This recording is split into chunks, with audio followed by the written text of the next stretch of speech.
Medyo maingay lang doon kasi ginagawa yung sahig. Yan, anyway ha, ito pala, babalikan ko yung sa Thailand mo kasi kanina walang audio. So, background nga pala si Janice, nandyan sa Thailand for more than 3 weeks. Sila na yung bahala sa gastos. And si Janice ha, hindi ito employed wala siya sa corporate world. Ang sumasagot ng lahat ng gastos niya ay katas ng Forex. Katas Forex. And sobrang nakaka-inspire. And wait, because napadpad lang din ako sa side na to dahil maingay doon sa sala. Ito nga pala si Ma'am Lady. na-ambush interview. Nag-exercise nga eh. Kwentuhan about paano kami kumikita sa online, like internet. So siya, sa content creator sa YouTube. So ako sa Forex. Ito, isa siya sa influencer naman sa TikTok and ang dami ring followers sa Facebook, ganyan. So, Ma'am Maraming makakakilala dyan. Pwede naman. For sure, kilala na ninyo to, guys. Coach Lady in the house. Hi! Hello, guys! Good morning or good evening sa inyo. So, ayan, interviewin natin si Ma'am Lady. Hinihingal pa. So, Ma'am Lady, paano kayo kumikita dito sa internet? Sa internet, mapa forex trading, content creation, affiliate marketing, paano makakatulong yung internet sa mga Pilipino or sa mga tao? Ako guys, forex trader na ako for the past almost 5 years and content creator na ako for more than 2 years. So imagine combining that. Ang laki ng potential niya talaga when it comes to, of course, money, di ba? So ako naman, before, nag-affiliate na ako with social media talaga. So nagko-content na ako, nagpa-promote ako ng mga skincare, o kung ano-ano mga pwede ko i-promote. And I've been earning really big naman. Ako pala mismo, pwede akong kumita ng sa Forex, diba? So nag-trade na ako, nag-start na ako na mag-EA, katulad ni Janice. Nag-start na ako na magpa-copy trade, pinapakopy ko na yung trades ko sa ibang tao. And then, doon ko na-realize, gusto na ng other source of income. And then I kept researching. Sabi ko, finance and investment pala is the third most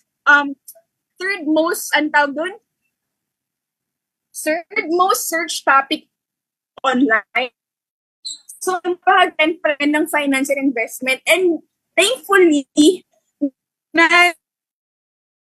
doon na investment. That's why I was able to capture more customers, more audience. Kasi yun pala yung pinakagusto ng mga tao. And apparently, doon na nag-start yung journey ko na talagang makatulong sa ibang tao. Kasi parang doon ko na nakita yung vision ko eh. Doon ko na nakita yung purpose ko sa life. Kasi parang, di ba darating talaga tayo sa point na parang may isip natin, ano ba sa ko sa buhay?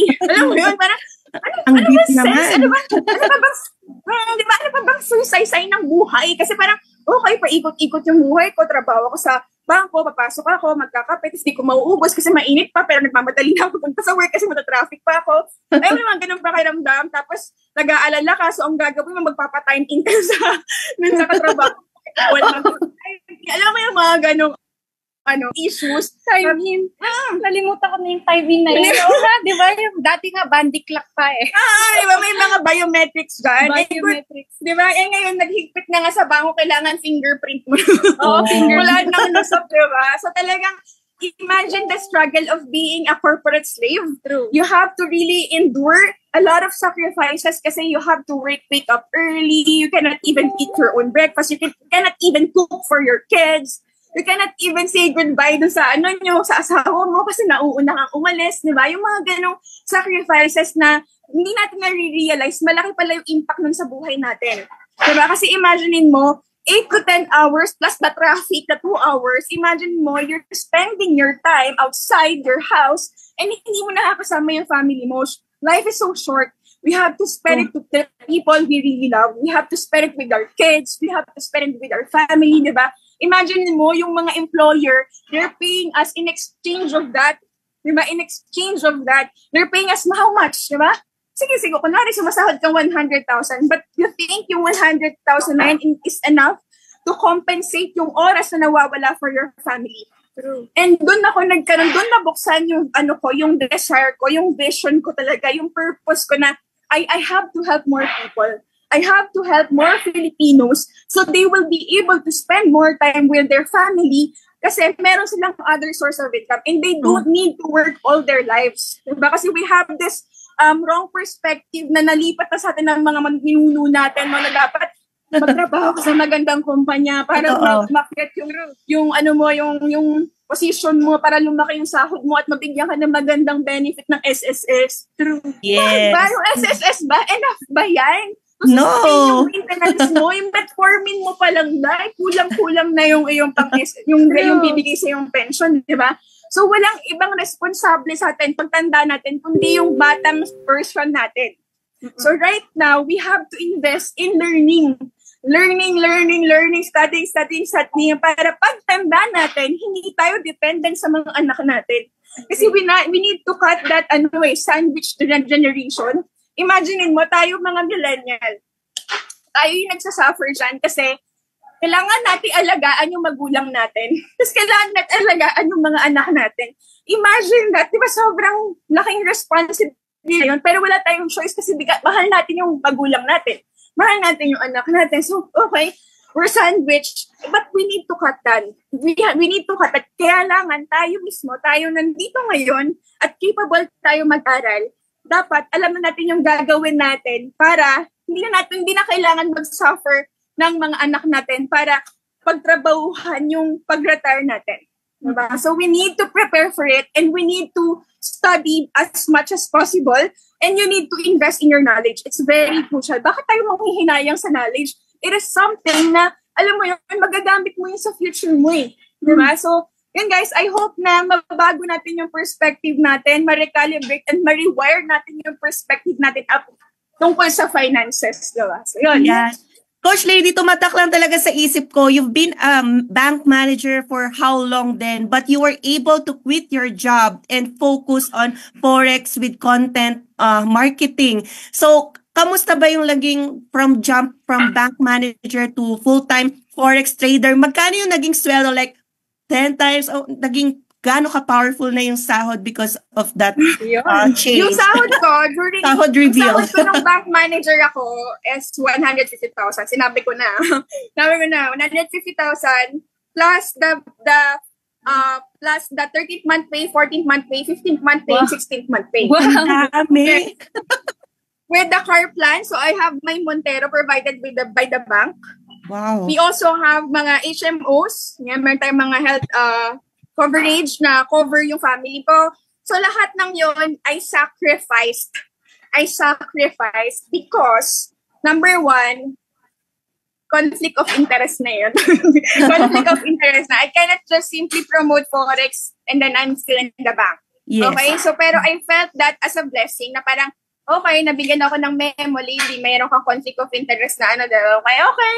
Pero I felt na it's a message from God. Na lady, you have to step out from your comfort zone and finally, gawin mo na kung ano yung vision ko for you. Yun yung naging message sa akin nung namemohan ako. And then, umalis na ako, nagkaroon ako ng anxiety. I have enough fund. Malaki yung na-save ko for my early retirement. Retirement. Yung sarap mag-retire at 20 years old, diba?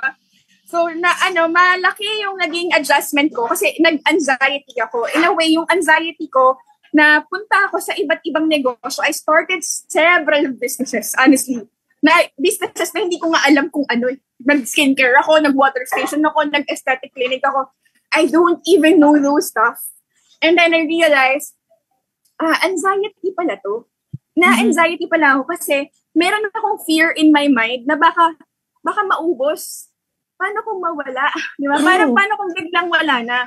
And then there's this one time na biglang nawala nga lahat in just one snap.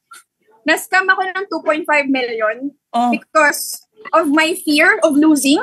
Mm-hmm. So I started investing in this specific person na akala ko siya yung kausap ko. Apparently, hindi pala siya yung kausap ko.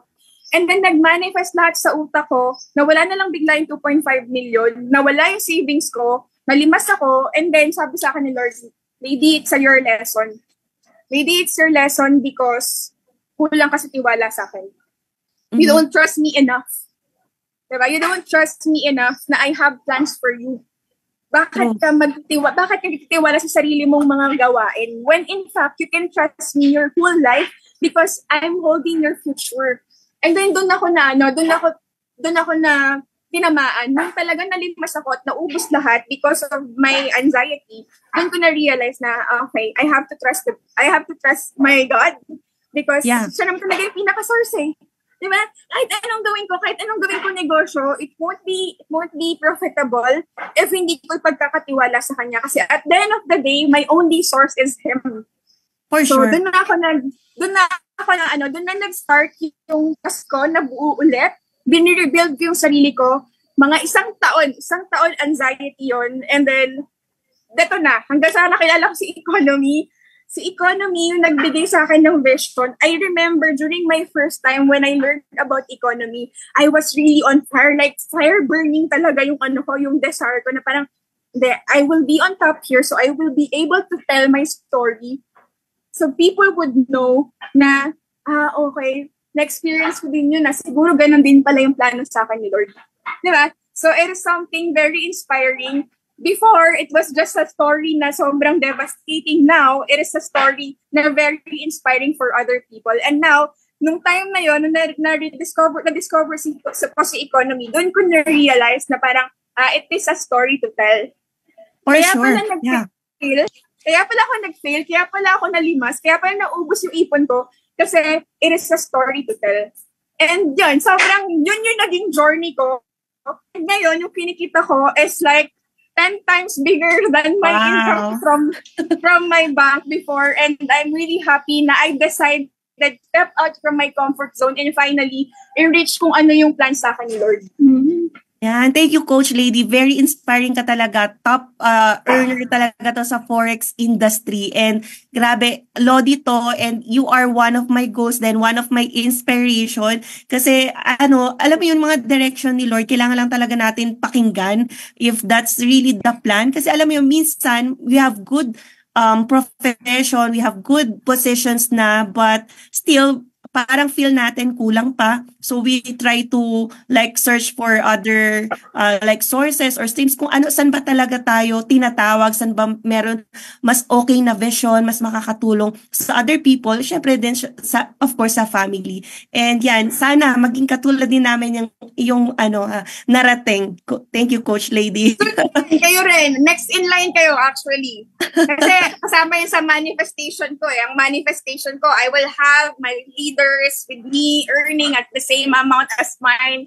And talagang yung manifestation ko talaga, it always comes because pag nakaka-visualize ka, pag nai-imagine mo, kapag clear yan sa mind mo, inask mo, ni-receive mo, and naniwala ka, then definitely it will happen. It will never stop from happening because you can imagine. So you just simply need to imagine. Imaginein nyo yung power ng mind natin. Kasi di ba, syempre, we are created by God.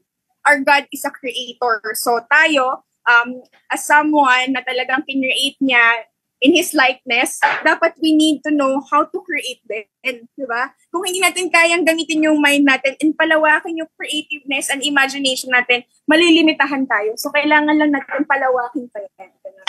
Yes. Thank you, Ma'am Lady. Thank you din. Anyway lang, ano bang matututunan ng mga taon, mga viewers ni Emma, ako sa Facebook, pag nag-join sila sa Economy? What is Economy? Para may preview lang sila. Economy is a platform wherein you will be able to learn a lot of things. Okay? This is something wherein you will be learning financial literacy.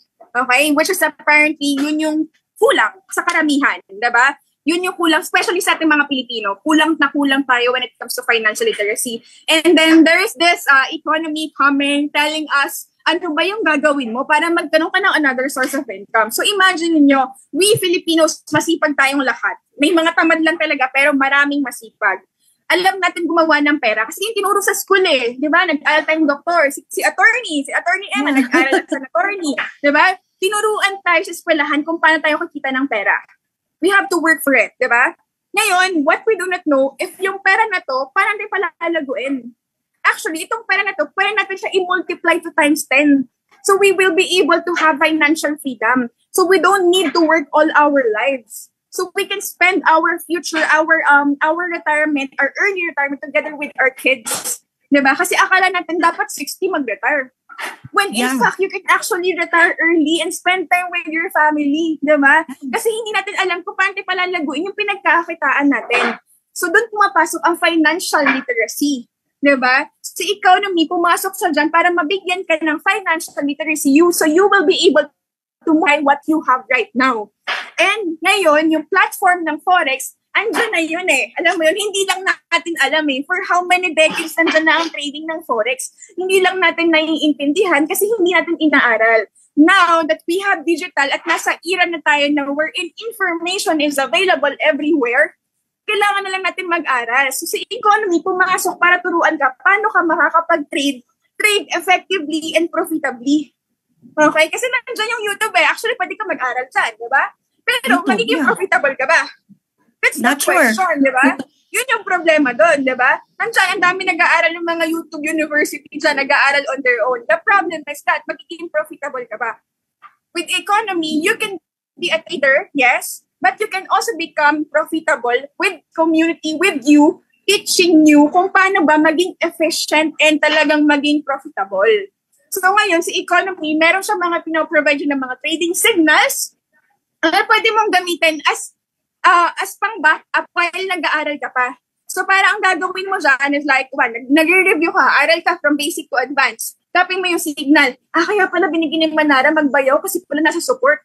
Alam mo, kaya pala binigyan ni Obix magsalaw kasi nasa resistance pala. Diba? Yeah. So ngayon, doon mo marirealize na parang, okay, kailangan kong i-practice para matuto talaga ako. So I will become independent trader. At the same time, you have a community wherein you can ask, Coach, ano bang mali ko? Coach, saan ba ako kulang? Coach, ano ba yung ganito? Diba? Sa YouTube ba matatanong mo yun? Hindi. But with the economy, with the community that we have, you can ask anything under the sun, kahit yung pag-ibig mo. Diba? Yung pag-ibig. Diba? Yung mga ganong bagay. Kasi nagiging friends na rin kami. Diba? Nagiging friends na rin yung mga co-traders mo. And that is something very essential. Kapag nagta-trade ka, you need to have your community. Kasi kung masunugan ka, you feel depressed, diba? Pero pag nakita mo, nasunog din si Janice, nasunog din si Coach, may nasunog din si Atty. Emma. Di ba parang, lesson learned. Pala yun. Diba? It won't hurt that much if you have your team with you na nakakaranas na same as yours. So, hindi ka magpapatiwakal. Diba? So honestly, it's very important na talagang andito kayo sa economy kasi definitely you won't be alone. We will be guiding you from 0 to hanggang maging expert. Baka mas magaling ka na sa namin. Baka nagulat na lang kami, nag-technical analysis ka na dyan, di ba? So, nakaka-excite. Marami tayong mamimit. And itong vision na to na makatulong sa kapwa natin, which is makatulong na magkaroon ng financial literacy yung mga kapwa nating mga Pilipino. Hindi lang mga Pilipino, even outside kahit yung mga ibang nations, di ba? So, nakaka-excite itong, malayo yung malarating itong economy. And I hope na makasabay kayo at makasama namin kayo sa paglipad namin. Yes. Thank you, Coach Lady. Grabe, very powerful yung words mo. It's very inspiring, nakaka-motivate. Kapag napapalibutan talaga kayo ng mga ganitong tao, like kahit anong pagod mo after work, sabi ko nga katulad ko kay Janice, pagod ako after work, pero after talking to you guys, grabe, powered up ako. So, pwede ako magstay up late. Sabi ko, sige, go, podcast tayo and do the live. Oh, thank you so much, Emma, kasi nagtiwala ka din sa amin. Of course naman. Thank you, Coach Lady. Thank you din. Thank you. Thank you, Janice. Thank you, Ma'am Lady. Grabe si Ma'am Lady, yung power niya, yun yung gusto kong ma-achieve.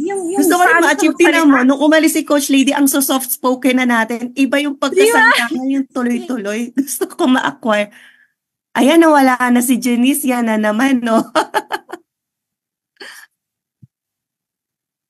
Recording stopped.